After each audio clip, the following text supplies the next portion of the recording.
Hello, boys and girls. I am going to be reading a story to you, and every day I will be putting it at the end of our lessons so that you could listen to it at night before bed or during the day when you want to relax. It is called The One and Only Ivan. And when Nico and Bella were in kindergarten, their whole school read this book together. It was pretty neat. The author is Catherine Applegate. It's a great book. Hello, I am Ivan. I am a gorilla. It's not as easy as it looks.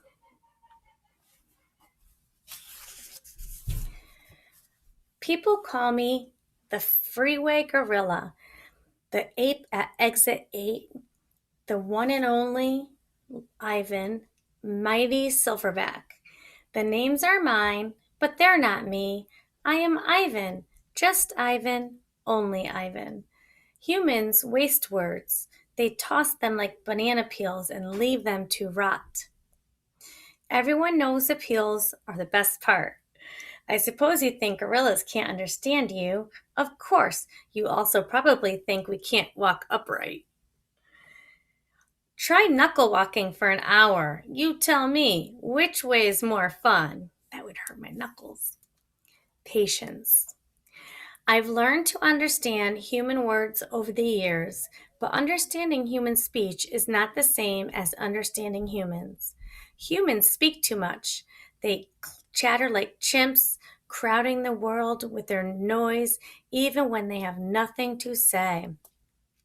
It took me some time to recognize all those human sounds, to weave words into things, but I was patient.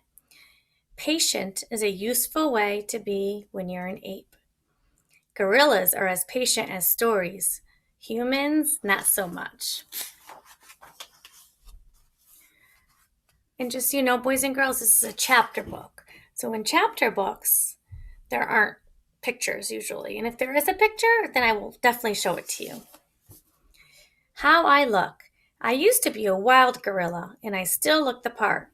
I have a gorilla's shy gaze, a gorilla's sly smile. I wear a snowy saddle of fur, the uniform of a silverback.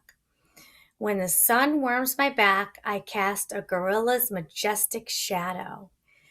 In my size, humans see a test of themselves. They hear fighting words on the wind when all I'm thinking is how the late day sun reminds me of a ripe nectarine. I'm mightier than any human, 400 pounds of pure power. My body looks made for battle. My arms outstretched span taller than the tallest human. So when he does this, from fingertip to fingertip, it's even taller than the tallest human. My family tree spreads wide as well. I am a great ape, and you are a great ape, and so are chimpanzees and orangutans and bonobos and all of us distant and distrustful cousins. I know this is troubling. I too find it hard to believe there is a connection across time and space, linking me to a race of ill-mannered clowns. Chimps. There is no excuse for them. The Exit 8 Big Top Mall and Video Arcade. I live in a human habitat called the Exit 8 Big Top Mall and Video Arcade. We are conveniently located off I-95 with shows at 2, 4, and 7, 365 days a year. Boys and girls, that means every single day of the year. Mac says that when he answers the trilling telephone, Mac works here at the mall. He is the boss. I work here too. I am the gorilla.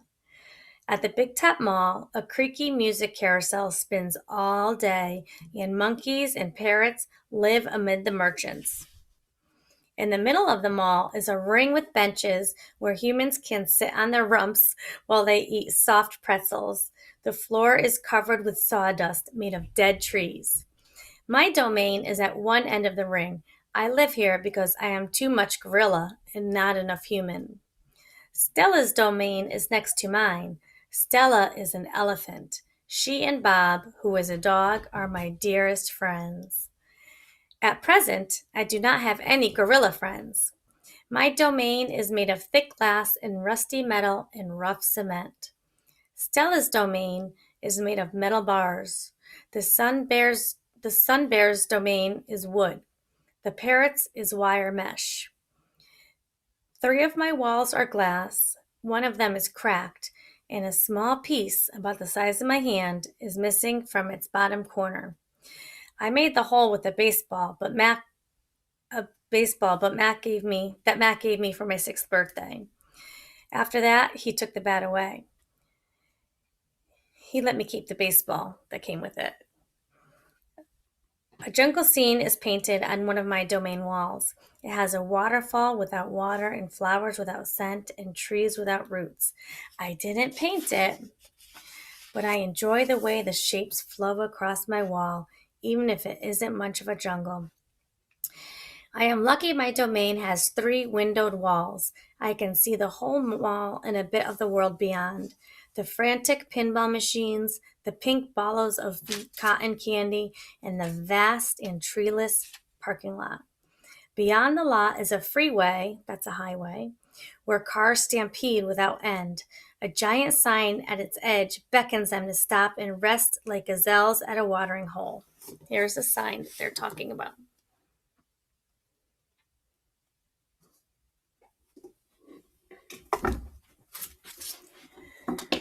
The sign is faded, the colors bleeding, but I know what it says. Mac read its words aloud one day. Come to the Exit 8 Big Top Mall and Video Arcade, home of the one and only Ivan, Mighty Silverback. Sadly, I cannot read. Although I wish I could, reading stories would make a fine way to fill my empty hours. Once, however, I was able to enjoy a book left in my domain by one of my keepers. It tasted like termite. He ate it, he didn't read it. The freeway billboard has a drawing of Mac in his clown clothes and Stella on her hind legs and an angry animal with fierce eyes and unkempt hair. That animal is supposed to be me, but the artist made a mistake. I am never angry. See, they're talking about Ivan right there. He's never angry, but look how vicious he made Ivan look. Okay. Anger is precious. A silverback uses anger to maintain order and warn his troop of anger.